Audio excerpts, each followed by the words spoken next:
ചാലക്കുടി നഗരത്തിൽ പുലിയെ കണ്ടതോടെ പ്രതിരോധ നടപടികളുമായി നഗരസഭയും വനം വകുപ്പും രംഗത്തെത്തി. എംഎൽഎ സനീഷ് കുമാർ ജോസഫിന്റെ സാന്നിധ്യത്തിൽ നഗരസഭാ കൌൺസിലിന്റെ അടിയന്തര യോഗം ചേർന്ന് സ്ഥിതിഗതികൾ വിലയിരുത്തി. ചാലക്കുടി ഡിഎഫ്ഒ വെങ്കിടേഷ് യോഗത്തിൽ സംബന്ധിച്ചു. പ്രതിരോധ പ്രവർത്തനങ്ങൾക്കായി 7-അംഗ RRT സംഘത്തെ ചുമതലപ്പെടുത്തിയതായി ഡിഎഫ്ഒ അറിയിച്ചു.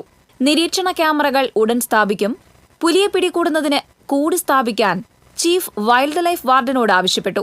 ജനങ്ങൾ തിങ്ങിപ്പാർക്കുന്ന നഗരസഭാ പ്രദേശത്ത് പുലി എത്തിയതിന്റെ ഗൌരവം കണക്കിലെടുത്ത് അടിയന്തര നടപടികൾ സ്വീകരിച്ചിട്ടുണ്ടെന്ന് സനീഷ് കുമാർ ജോസഫ് എംഎൽഎ മാധ്യമപ്രവർത്തകരോട് പറഞ്ഞു. കഴിഞ്ഞ ഒരാഴ്ചക്കാലമായി ചിറങ്ങര, കൊരട്ടി മേഖലകളിലൊക്കെ പുലിയുടെ സാന്നിധ്യം ഉണ്ടായിരുന്നു.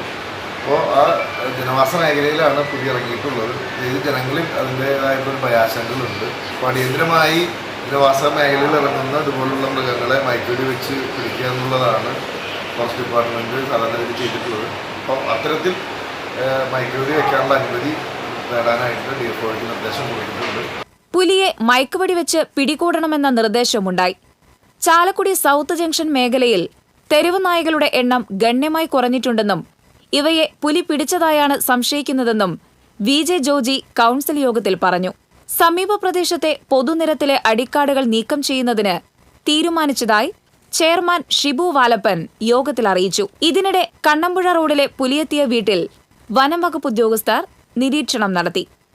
ചെറിയൊരു പുലിയുടെ കാൽപാദത്തിൻ്റെ അടയാളമാണ് കണ്ടതിൽ നിന്ന് മനസ്സിലാവുന്നത്. നായയുടെ ആണെങ്കിൽ അതിങ്ങനെ കൂർത്തിട്ടാണ് ഉണ്ടാവുക.